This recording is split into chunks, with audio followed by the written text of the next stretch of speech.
इसकी प्रतीक्षा हम सब बहुत देर से कर रहे थे। मैं अत्यंत विनम्रतापूर्वक अनुरोध करूंगा माननीय मुख्यमंत्री महोदय से कि कृपया माउस क्लिक करके ई पेंशन पोर्टल का उद्घाटन करें और आप सब तालियों के साथ स्वागत करें इस योजना का।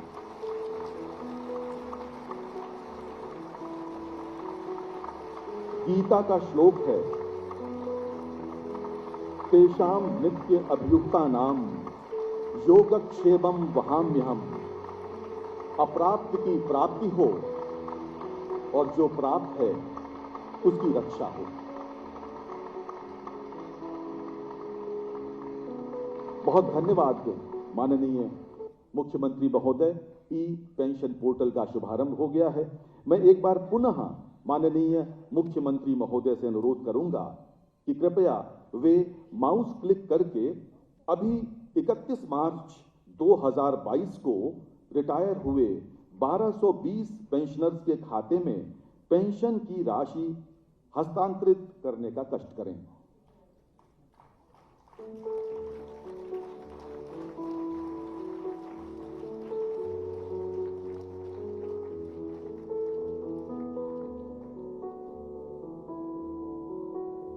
आप देखें कि इसी 31 मार्च को जो 1220 पेंशनर्स रिटायर हुए थे उनके खाते में राशि हस्तांतरित हो रही है।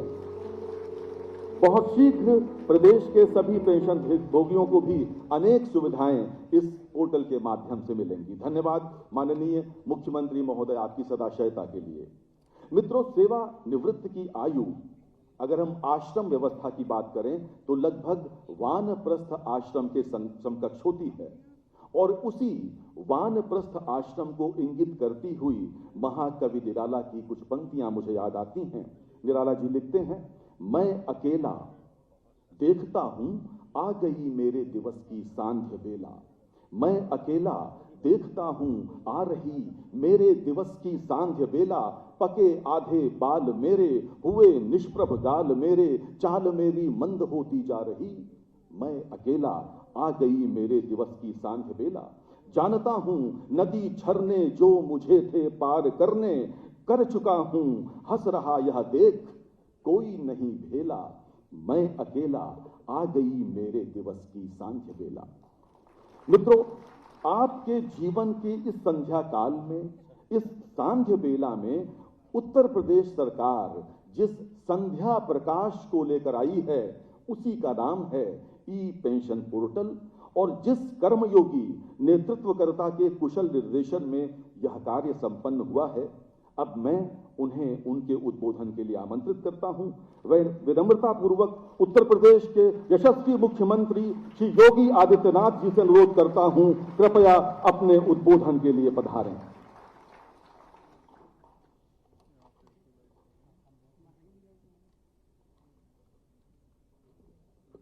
ई पेंशन पोर्टल के शुभारंभ के आज के इस कार्यक्रम में मंच पर उपस्थित प्रदेश सरकार में मेरे वरिष्ठ सहयोगी उप मुख्यमंत्री श्री केशव प्रसाद मौर्य जी, उप मुख्यमंत्री श्री ब्रजेश पाठक जी, वित्त एवं संसदीय कार्य विभाग के मंत्री श्री सुरेश कुमार खन्ना जी, प्रदेश के मुख्य सचिव श्री दुर्गा शंकर मिश्र जी, अपर मुख्य सचिव वित्त श्रीमती एस राधा चौहान जी, अपर मुख्य सचिव सूचना श्री नवनीत सहगल जी, वित्त विभाग के सभी अधिकारीगण और प्रदेश शासन में अपनी एक लंबी सेवा के बाद जिन्होंने प्रदेश को अपने कार्यों के माध्यम से शासन की मंशा के अनुरूप आगे बढ़ाने में अपना योगदान दिया है, ऐसे हमारे सभी वरिष्ठ नागरिकगण,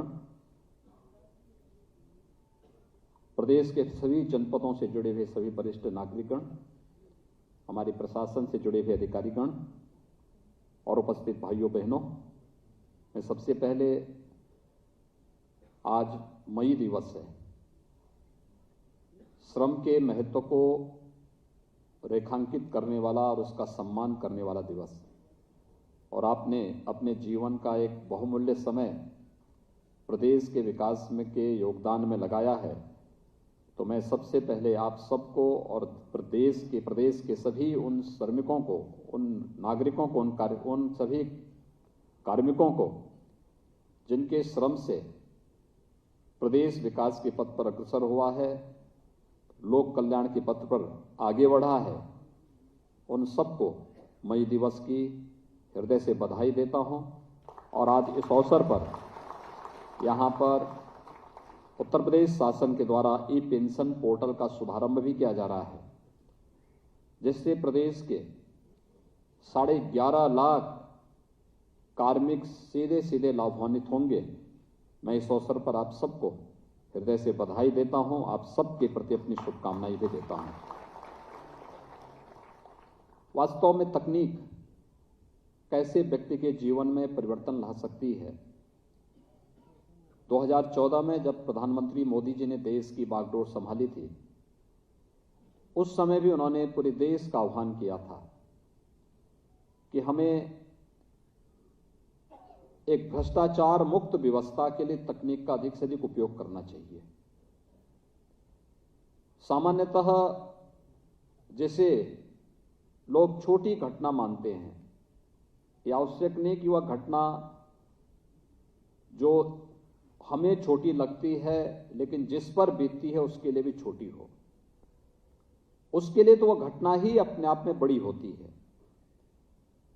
और इसलिए अपनी समस्या के समाधान करने के लिए व्यक्ति को क्या क्या नहीं करना होता है, इन सभी परेशानियों को ध्यान में रख करके और प्रधानमंत्री मोदी जी की प्रेरणा से प्रदेश ने विगत 5 वर्ष के दौरान तकनीक का अधिकाधिक उपयोग करके हुए प्रदेश के 24 से 25 करोड़ लोगों के जीवन में कुछ व्यापक परिवर्तन लाने की जिस एक अच्छी मंशा से कार्य प्रारंभ किया, आज उसका परिणाम भी जीवन के प्रत्येक क्षेत्र में देखने को मिल रहा है।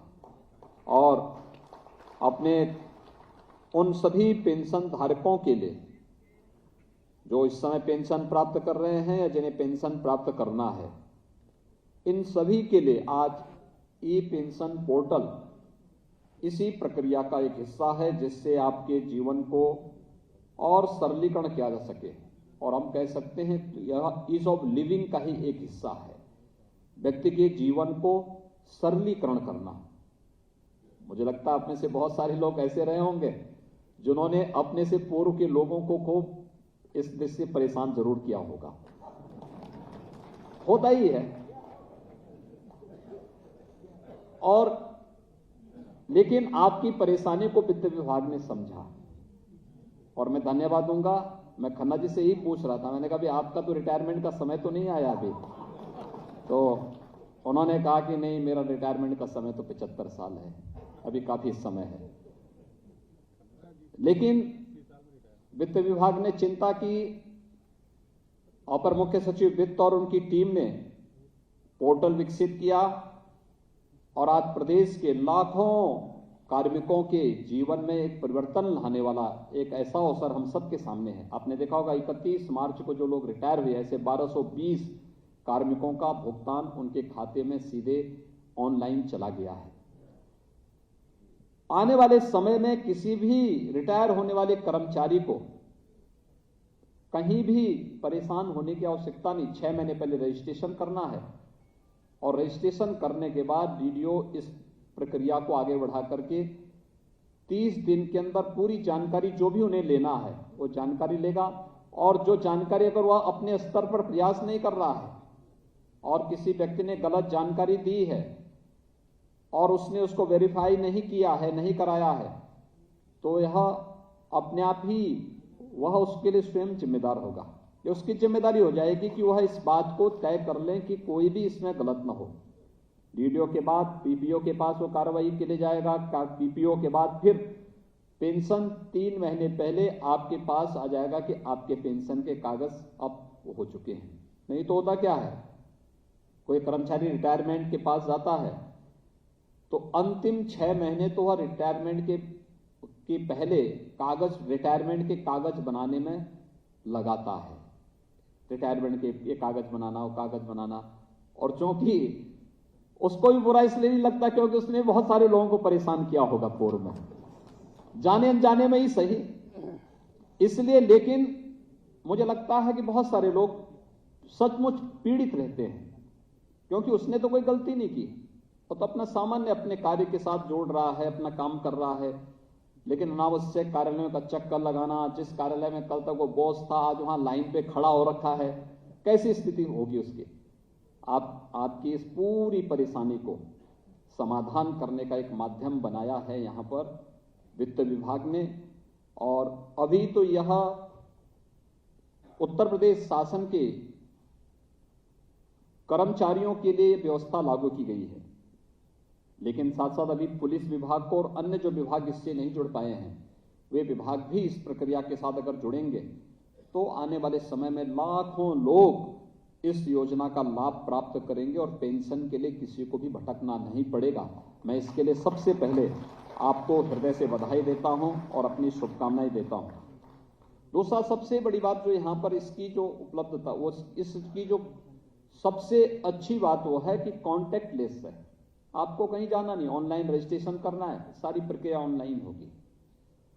ये पेपरलेस है, पेपर के जो मोटे मोटे वो बनते हैं उसकी भी आवश्यकता नहीं पड़ेगी, सारी चीजें उसी के साथ इसको जुड़ना है। कैशलेस है, जब कैशलेस होगा तो लेन देन की भी कोई संभावना इसमें नहीं रहेगी, और प्रक्रिया 6 महीने पहले से ही ये अपने आप पूरी हो जाएगी, और पेंशन आवेदन किए जाने के उपरांत 30 दिनों के अंदर इसमें सभी प्रक्रियाएं अपने आप आगे बढ़ती हुई एक कार्यक्रम आगे बढ़ेगा। ऑनलाइन डैशबोर्ड द्वारा ये पूरी तरह अनुरक्षित भी होगा। इसके अलावा और भी अन्य तमाम प्रकार की उन उपलब्धियों से भरा हुआ यह एक सुविधा आज प्रदेश के अंदर उपलब्ध कराई जा रही है, और उत्तर प्रदेश पहला राज्य होगा जिसने अपने पेंशन धारकों को यह सुविधा उपलब्ध करवाने की कार्रवाई किया है। इसलिए भी मैं उत्तर प्रदेश के सभी पेंशन धारकों को और जो कार्मिक आने वाले समय में पेंशन लेंगे उन सबको मैं इस अवसर पर हृदय से बधाई देता हूं, अपनी शुभकामनाएं देता हूं। भाइयों बहनों, जो यहां पर हमारे संचालक बोल रहे थे कि हमारे जो पेंशन भोगी हैं ये लोग आने वाले समय में कैसे वो करेंगे, मुझे लगता है कि पेंशन आपने सरकार के साथ जो एग्रीमेंट किया है उस एग्रीमेंट के क्रम में ये पेंशन आपको प्राप्त हो रही है। जो आपने यहां पर कार्य किया है वो कंट्रीब्यूशन कर्मचारी का भी होता है, स्टेट का भी होता है, तो आपको मिल रहा है एक कर्मयोगी के रूप में जो योगदान आपने दिया है, तो आप पेंशन भोगी नहीं, पेंशन योगी के रूप में ही आपका सम्मान इस रूप में होना चाहिए, क्योंकि आपने जो योगदान दिया है उस योगदान के प्रति शासन और आपके स्वयं के कंट्रीब्यूशन का प्रतिफल आपको प्राप्त हो रहा है, और यह सचमुच उसी रूप में हमें आगे भी बढ़ाना चाहिए। क्योंकि आपने देखा होगा कि जो वित्त विभाग ने दिया है अंत में योगक्षेम वया महम, यह भाव ही हमारा होना चाहिए, और यह कल्याणकारी भाव जब भी व्यक्ति के मन में होगा, समाज के मन में होगा, लोक के मन में होगा, तो उसका आगे का जीवन उतना ही सुखद और उतना ही प्रसन्नचित्त होगा। देखिए, हमें हमेशा अच्छी और सकारात्मक सोच के साथ आगे बढ़ना होगा। अच्छी और सकारात्मक सोच व्यक्ति को एक नई ऊर्जा से ओतप्रोत करता है, उसके जीवन में खुशहाली लेके आता है। नकारात्मक सोच व्यक्ति को अवनति की ओर लेके जाता है, लेकिन सकारात्मक सोच व्यक्ति को उन्नति की ओर लेके जाता है। जो व्यक्ति सोचता है कि ये गलत है, हर जगह उसको गलती दिखाई देता है, हर जगह उसको खामी ही दिखाई देती है, हर जगह बुराई ही दिखाई देती है, तो वह व्यक्ति कभी भला नहीं कर सकता, न स्वयं का भला कर सकता है, न समाज का, न लोक का। अच्छी सोच, अच्छा देखना, अच्छा सोचना, अच्छा करना और अच्छी सकारात्मक भाव के साथ आगे बढ़ने की व्यवस्था करना। अब अपने जीवन के अनुभव का, जिसने किसी भी क्षेत्र में काम किया है, उसमें से बहुत सारे लोग होते हैं जिनकी बहुत सारी सेवाएं हमें शासन में भी लेनी होती है। बहुत सारे लोग ऐसे हो सकते हैं जो समाज के लिए अपने वानप्रस्थ जीवन के इस अमूल्य कालखंड का उपयोग समाज के लिए कुछ रचनात्मक करने में भी कर सकते हैं, क्योंकि आपके पास एक लंबा अनुभव होता है। कोई भी पेंशन धारक होता है, उसके पास जीवन का 35 से लेकर 35-40 वर्ष का एक लंबा अनुभव होता है, और ये लंबा अनुभव ही वास्तव में व्यवहारिक ज्ञान है। आपने जैसा जीवन जिया है, लोगों को उसके अनुरूप बनाने और उसके अनुरूप उन समस्याओं से, उन चुनौतियों से बचाने के लिए सही उपाय आप दे पाएंगे, उनको बता पाएंगे कि देखिए इस समस्या का समाधान इस रूप में हो सकता है। हम देखते हैं बहुत सारे ऐसे कर्मचारी होते हैं जिन्होंने लंबा समय एक पटल पर एक कार्य के साथ आगे बढ़ाया है, और जब अपना प्रेजेंटेशन, अपना अनुभव बताते हैं, तो अनुभव वर्तमान के लिए और आने वाली पीढ़ी के लिए अत्यंत उपयोगी हो जाता है। अलग अलग क्षेत्र से जुड़े हुए लोग इस क्षेत्र में जुड़ सकते हैं और उससे लाभान्वित हो सकते हैं। और मेरा आप सबसे यही आग्रह होगा, जितने भी हमारे सीनियर सिटीजन्स हैं, कि जीवन में नकारात्मकता को कोई स्थान मत दीजिए।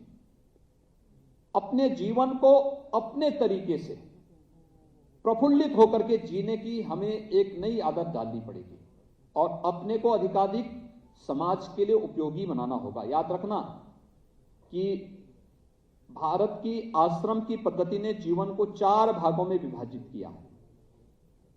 एक, सबसे पहला ब्रह्मचर्य आश्रम का, यानी ब्रह्मचर्य आश्रम का मतलब व्यक्ति को जब ज्ञान की साधना में लीन होना है। 25 वर्ष तक की आयु को माना है, ठीक है। हमने बालिग की उम्र वर्तमान में 18 वर्ष की है। व्यक्ति 18 वर्ष के बाद, 20 वर्ष के बाद, 22 वर्ष के बाद सरकारी नौकरी में या निजी क्षेत्र की नौकरी में आ जाता है।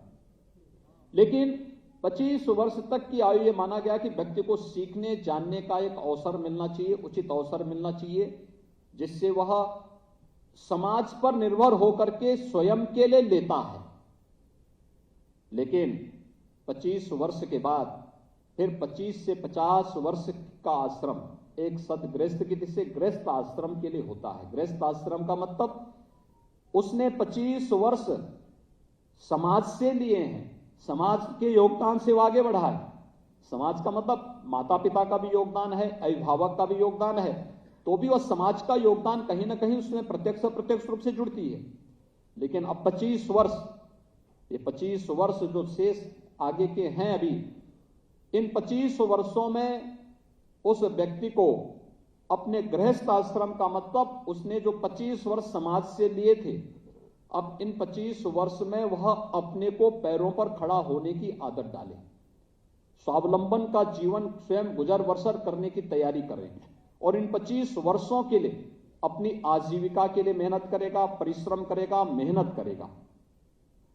25 वर्ष वानप्रस्थ के, वानप्रस्थ का मतलब आधा जो कुछ बच गया है गृहस्थ आश्रम का, उसको पूरा करने के साथ साथ समाज के लिए भी कंट्रीब्यूशन के लिए अपनी तैयारी करना। भाई जैसे 25 साल आपके ब्रह्मचर्य आश्रम के बताए, ज्ञान अर्जन के बताए गए हैं, उन 25 वर्ष आप ज्ञान अर्जन में ही नहीं लगाते।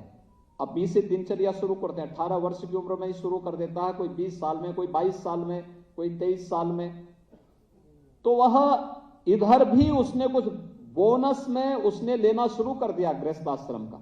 अभी से वह स्वावलंबन की ओर अग्रसर हो रहा है।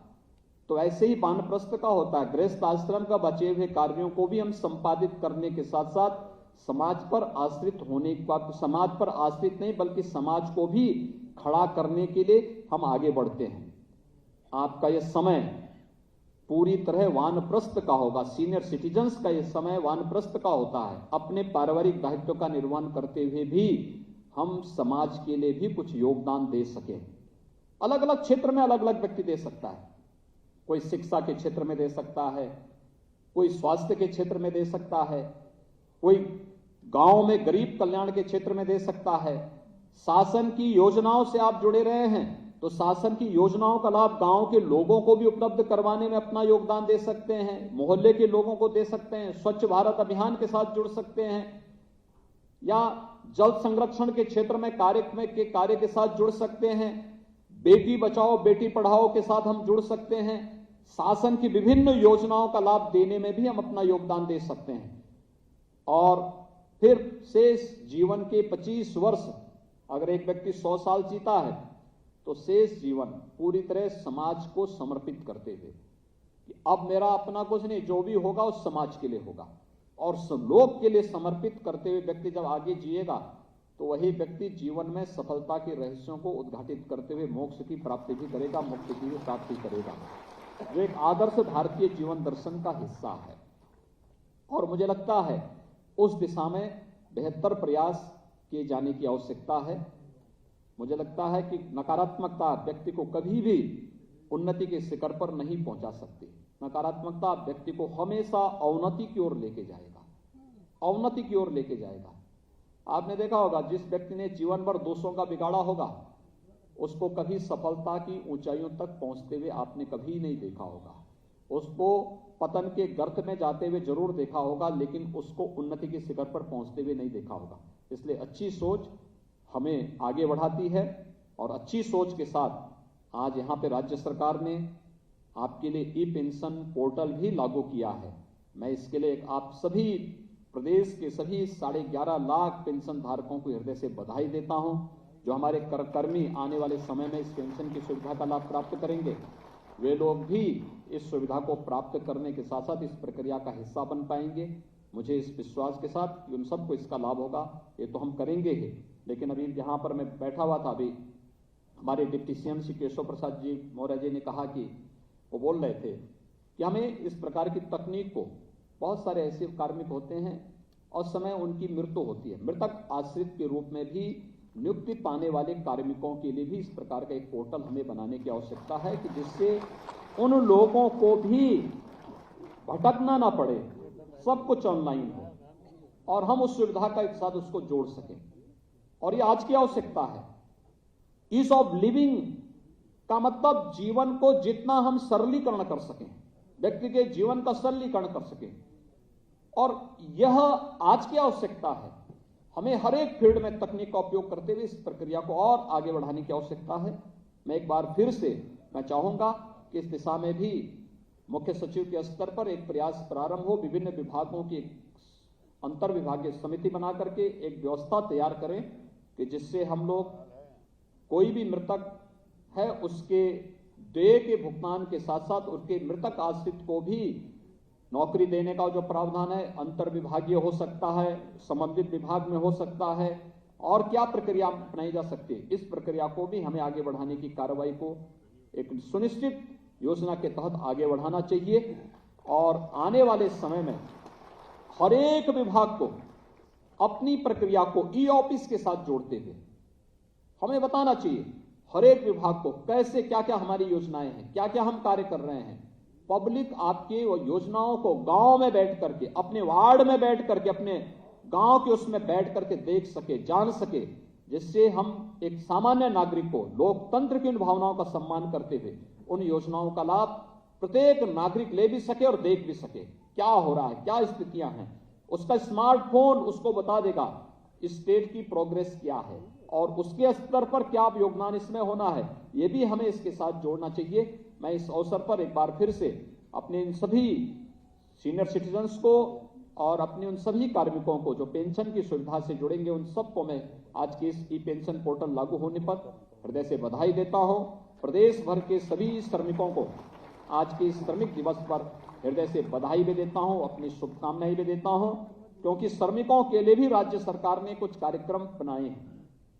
एक आज श्रमिक दिवस है, हमने हर एक श्रमिक को, वह प्रवासी हो या निवासी हो, हर एक श्रमिक को 2 लाख रुपए की सामाजिक सुरक्षा की गारंटी उत्तर प्रदेश सरकार ने उपलब्ध करवाई है। कोविड के दौरान हम लोगों ने उपलब्ध करवाई। 5 लाख रुपए का स्वास्थ्य बीमा का कवर हर एक श्रमिक को देने की कार्रवाई युद्ध स्तर पर आगे बढ़ रही है। और साथ साथ जितने भी पीओसी बोर्ड से जुड़े हुए श्रमिक हैं, जिन्होंने अपना रजिस्ट्रेशन करा रखा है, उन सभी श्रमिकों के बच्चों के लिए हम लोगों ने एक व्यवस्था की, क्योंकि वो श्रमिक आज लखनऊ में है, 2 महीने के बाद फिर वह जाकर के बरेली या कानपुर में जाके काम करता, जहां उसको काम मिलता वहां भटकता है, परिवार को साथ में लेके जाता, बच्चे नहीं पढ़ पाते।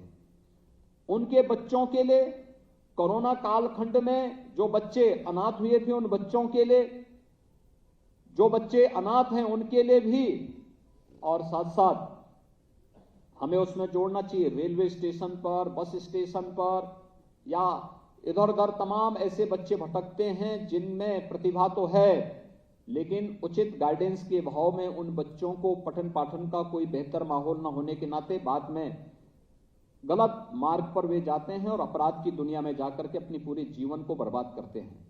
उन सभी के लिए हम 18 अटल आवासीय विद्यालय 18 कमिश्नरी में पहले चरण में बना रहे हैं, जिसमें उन बच्चों को बेसिक से लेकर के यानी 5वीं तक, एक पहली से 5वीं तक पढ़ाने की व्यवस्था अलग विद्यालय में, लेकिन 6ठी से लेकर के 12वीं तक आवासीय विद्यालय, रेजिडेंशियल विद्यालय, अत्याधुनिक सुविधाओं से युक्त आवासीय विद्यालय बन रहे हैं। उन विद्यालयों में उनको पढ़ाने की व्यवस्था होगी। सभी प्रकार की सुविधाएं वहां पर फ्री में सरकार के द्वारा उन्हें उपलब्ध करवाया जाएगा। और ये उत्तर प्रदेश सरकार के द्वारा प्रदेश के श्रमिकों और अनाथ बच्चों के लिए दी जाने वाली एक सुविधा है। और मुझे विश्वास है कि हमारा श्रमिक अपने श्रम से प्रदेश को विकास की एक नई ऊंचाइयों तक पहुंचाने में और प्रदेश के निर्माण में, प्रदेश के निर्माण की जिस प्रक्रिया को हम तेजी के साथ प्रधानमंत्री मोदी जी के नेतृत्व में आगे बढ़ा रहे हैं, उसको आगे बढ़ाने में अपना योगदान देगा। आप सबके प्रति मेरी शुभकामनाएं, आपके सुखद और मंगलमय जीवन की कामना करते हुए मैं आप सबको एक बार फिर से बधाई देता हूं। धन्यवाद। जय हिंद।